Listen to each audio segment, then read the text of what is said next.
Nous ne connûmes pas plus de réussite auprès de Philippe Marcel.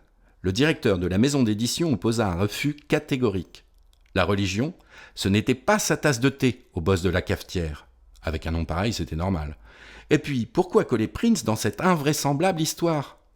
En publiant cette BD, Philippe Marcel s'attirerait les foudres des fans du musicien, qui n'apprécieraient pas qu'on écorne la légende de la star, ainsi que celles des membres de la secte, qui se plaindraient qu'on les tourne en ridicule dans ce livre.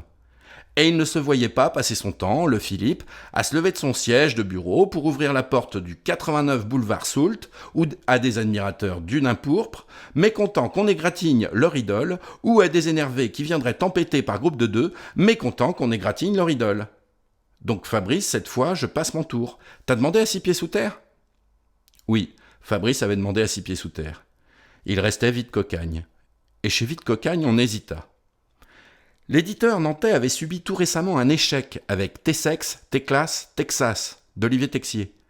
Les 2 premiers volumes de la série Texas s'étant fort bien vendus, ils avaient eu les yeux plus gros que le ventre et augmenté de façon notable le tirage du 3e. Depuis, les 15 cartons d'invendus formaient un comptoir de bar au fond du bureau. C'était pratique pour les pauses café-clope, encore fallait-il être en mesure de s'en payer, des cigarettes et du café, après ce four commercial. Donc on tergiversa. Cela faisait quelques années qu'on n'avait rien publié de Fab Caro, et, dans l'intervalle, il y avait eu le raz-de-marée Zai Zai Zai. C'était peut-être pas mal pour se refaire la cerise. On nous fit mariner pendant 3 semaines, tout ça pour nous entendre dire, début août, que Fabrice, écoute, c'est pas contre toi, mais tu sais, on est un peu limite niveau finance en ce moment, et on n'aurait pas les moyens d'assumer un gros tirage.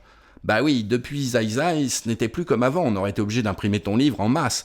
T'as proposé à 6 pieds sous terre ?